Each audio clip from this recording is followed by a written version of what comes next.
আওয়ামী লীগের কার্যক্রম নিষিদ্ধ করে যে প্রজ্ঞাপনটি জারি করা হয়েছে সেটি কোনো রাজনৈতিক দল বা মুক্ত মতের মানুষের মতো প্রকাশের স্বাধীনতাকে ক্ষুণ্ণ করে না বলে জানিয়েছে অন্তর্বর্তী সরকার।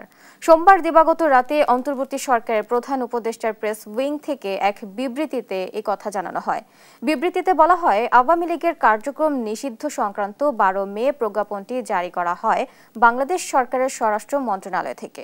সন্ত্রাস বিরোধী আইনের আওতায় এই প্রজ্ঞাপনটি জারি করা হয়।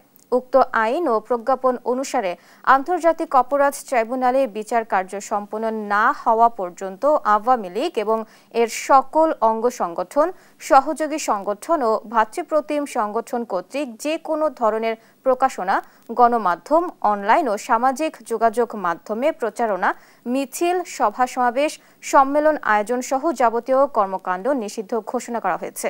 এই নিষেধাজ্ঞা সংগঠনগুলোর নেতাকর্মী ও সদস্যদের জন্য প্রযোজ্য হবে। তবে উক্ত প্রজ্ঞাপন অন্য কোনো রাজনৈতিক দল বা মুক্ত মতের মানুষের মত প্রকাশের স্বাধীনতাকে ক্ষুণ্ণ করে না।